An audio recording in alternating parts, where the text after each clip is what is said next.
Bonjour les enfants, moi c'est Sabrina. Et moi Naïma. On va vous présenter les petites lectures de l'été. La première s'intitule Gaston Grognon de Suzanne et Max Lang. Gaston Grognon. Un beau matin, Gaston le chimpanzé se réveille et s'aperçoit que rien ne va plus.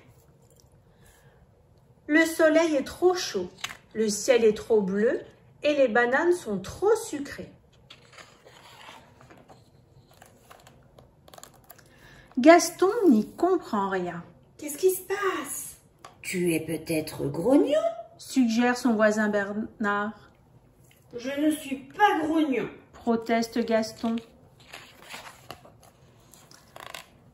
Un peu plus loin, il rencontre Marabout. Gaston est grognon. Explique Bernard à Marabout. Mais pourquoi es-tu grognon, Gaston? Demande Marabout. C'est une si belle journée. Grognon? Moi? Je ne suis pas grognon. Dit Gaston. Mais regarde comment tu te tiens. Insiste Marabout. Oh, c'est vrai, Dit Bernard. tu es tout cassé. Alors, Gaston se redresse. Puis il tombe sur Lémurien, Gaston est grognon. explique Bernard à Lémurien. Bah, pourquoi es-tu grognon, Gaston? Demande Lémurien. C'est une si belle journée. Grognon, moi? Je ne suis pas grognon. Dit Gaston. Tes sourcils sont froncés. Remarque Lémurien. Oh, c'est vrai. Dit Bernard. Ton front est tout froissé. Alors, Gaston se lisse le front. Puis il trébuche sur Serpent, Oh non, s'écrie Bernard. c'est vraiment pas de chance. Tu vas encore être plus grognon. Grognon, moi je ne suis pas grognon. Dit Gaston. Alors, pourquoi cette grimace? Demande Serpent. Ah, je pense que c'est parce qu'il a trébuché sur toi. Chuchote Bernard à Serpent.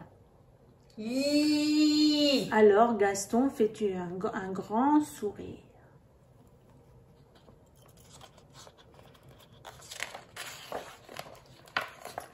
Comme ça, Gaston a l'air heureux.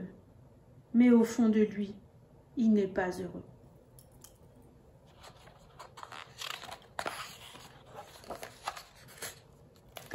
Tout le monde veut que Gaston profite de cette belle journée. Chante avec nous. Lui conseillent les oiseaux. Mais Gaston n'a pas envie de chanter. Allez, balance-toi avec nous. Lui conseillent les singes. Mais Gaston n'a pas envie de se balancer.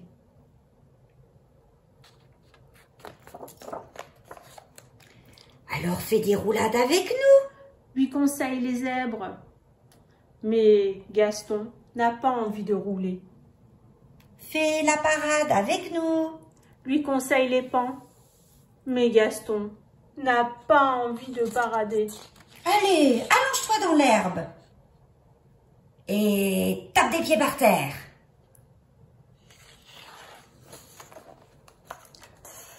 Prends un bon bain. Regarde, si tu barbotes, ça clapote. Fais des câlins. Allez, rigole mon pote. Pouh, fais une bonne sieste. Mange une viande bien pourrie. Ou mon miel favori. Fais des bons l'air. Pose-toi au soleil et dandine-toi le derrière.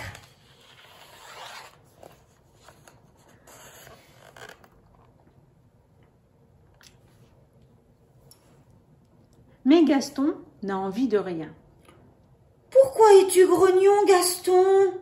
S'étonne tout le monde. C'est une si belle journée. Je ne suis pas grognon. Hurle Gaston à plein poumon.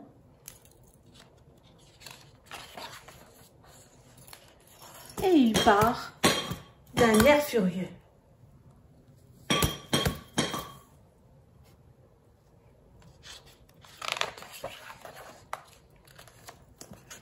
Gaston est triste, un peu d'avoir crié sur tout le monde, et surtout de se sentir si mal. On dirait bien que je suis grognon.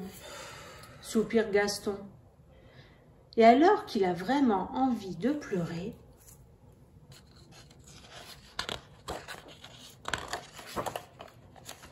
il voit Bernard. Bernard est tout voûté. Il a le front froissé et les sourcils froncés. Qu'est-ce que tu as? Tu es grognon? Demande Gaston. Non, j'ai dansé avec Porte-Épic, Répond Bernard.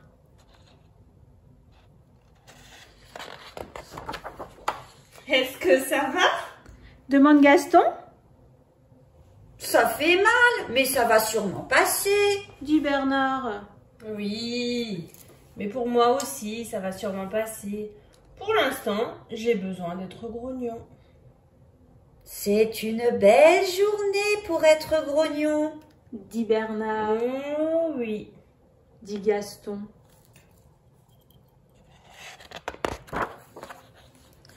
Et déjà, il commence à se sentir un peu mieux.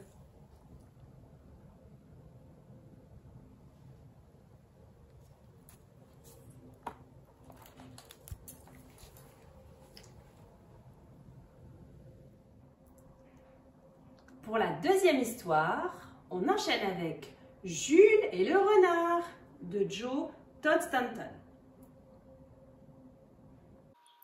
Jules et le renard.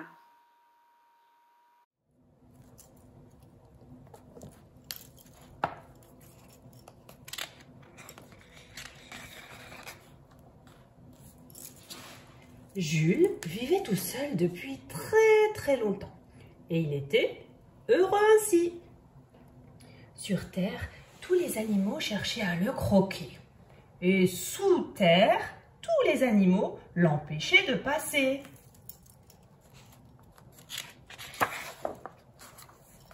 Alors Jules se débrouillait toujours pour ne croiser personne.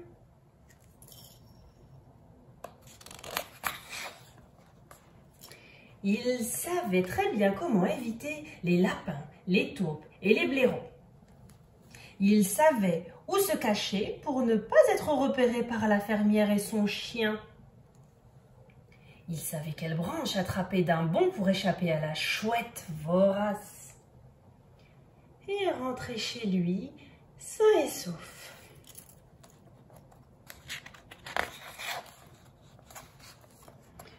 Mais Jules ne savait pas que quelqu'un le surveillait.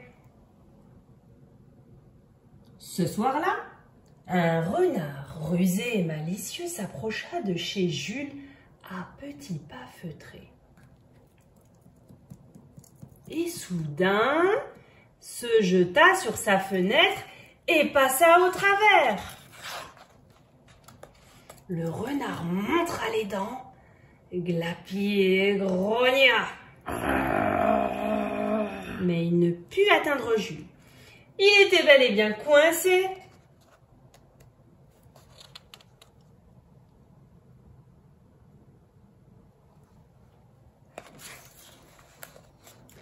Excuse-moi, pourrais-tu avoir la bonté de m'aider? Demanda le renard. Moi, t'aider? Piailla Jules. Eh, mais tu voulais me dévorer? Pouh, allons donc. Mentit le renard. Je passais simplement voir si tout allait bien. Eh bien non, ça ne va pas bien du tout. Il y a ta grosse tête dans ma maison. Protesta Jules.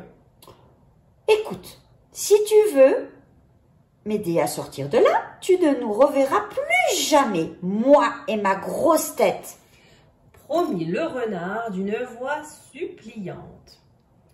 Jules ne voulait pas d'un renard chez lui. Alors il vint donc à son secours.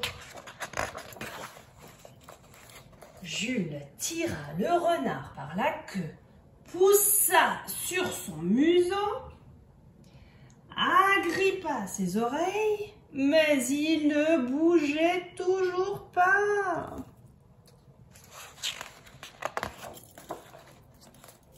Quand arriva l'heure du dîner, Jules eut pitié du renard et de ses yeux tristes et affamés.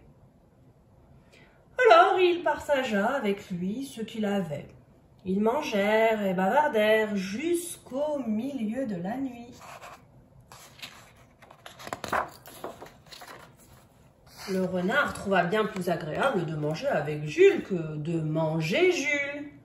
Et Jules trouva qu'avoir un invité n'était pas si mal finalement.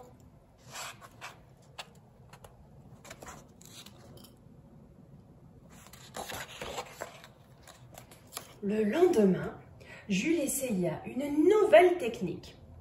Et après quelques efforts, le renard fut délivré d'un seul coup. « Oh, merci !» dit-il avant de disparaître dans la forêt.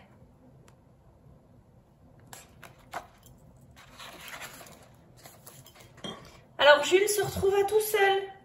Et comme toujours, il était heureux ainsi. Il évita les lapins, les taupes et les blaireaux.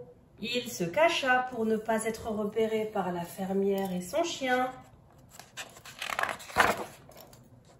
Malheureusement, il rata la branche grâce à laquelle il échappait à la chouette. Jules n'allait peut-être pas rentrer chez lui sain et sauf cette fois.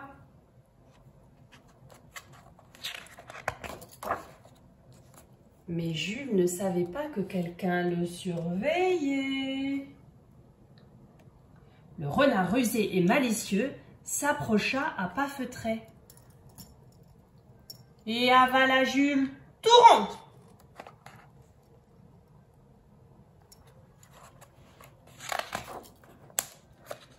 La chouette songea tout d'abord à se battre avec Renard, mais elle changea d'avis. Le renard attendit un moment.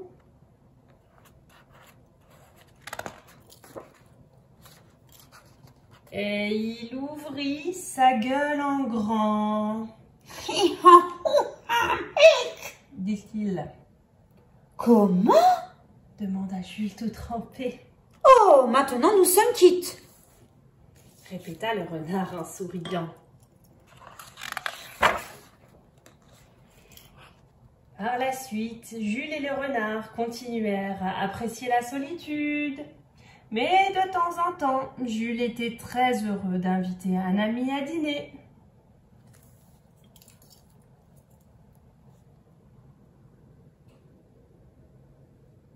Nous nous retrouvons pour une troisième lecture qui s'intitule « Monsieur Hibou veut dormir » de Fabien Octo Lambert.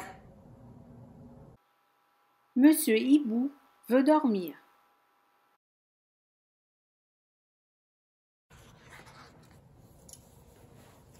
Le soleil se lève sur la forêt. Monsieur Hibou peut enfin aller dormir tranquillement. Monsieur Hibou ôte son chapeau melon et se lave le bec. Puis met son bonnet de nuit et se glisse dans son lit.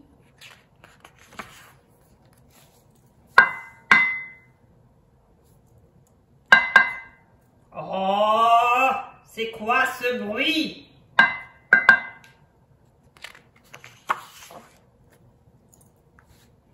Je veux dormir. Le bruit vient de chez Monsieur Pivert, le voisin de droite.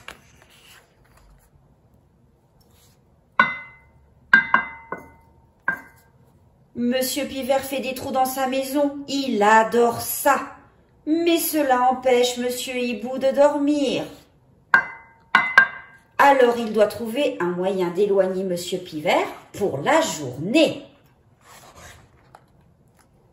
Il y a un arbre de l'autre côté de la forêt, à l'écorce si dure que personne n'a réussi à y faire le moindre trou.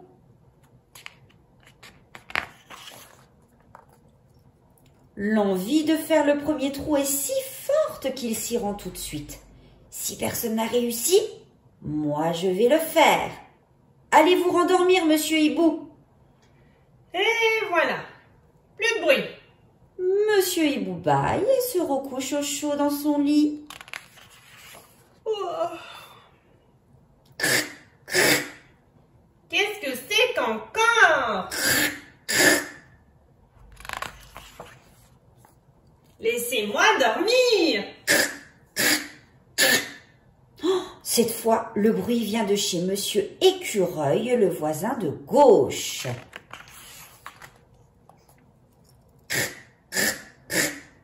Monsieur Écureuil mange des noisettes. Il raffole de ça, mais cela empêche Monsieur Hibou de dormir. Alors, il doit trouver un moyen d'éloigner Monsieur Écureuil pour la journée. Il y a un arbre de l'autre côté de la forêt où poussent des noisettes si grosses que personne n'ose les goûter.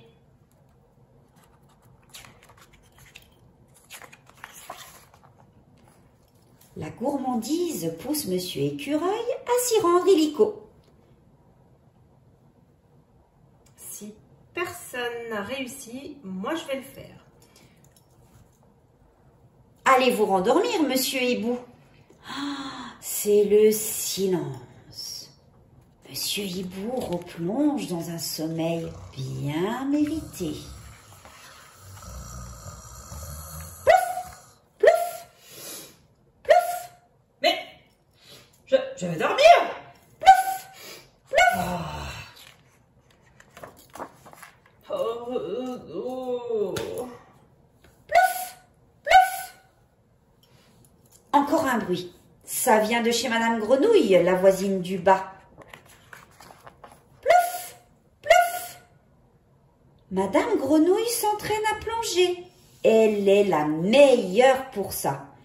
Mais cela empêche Monsieur Hibou de dormir. Alors il doit trouver un moyen d'éloigner Madame Grenouille pour la journée. Madame Grenouille, il y a une mare de l'autre côté de la forêt, si grande que personne n'a osé y plonger. L'envie de plonger est si forte qu'elle s'y rend séance tenante. Si personne n'a réussi, moi je vais le faire. Allez vous endormir, Monsieur Hibou. Monsieur Hibou se remet au lit en espérant pouvoir dormir cette fois.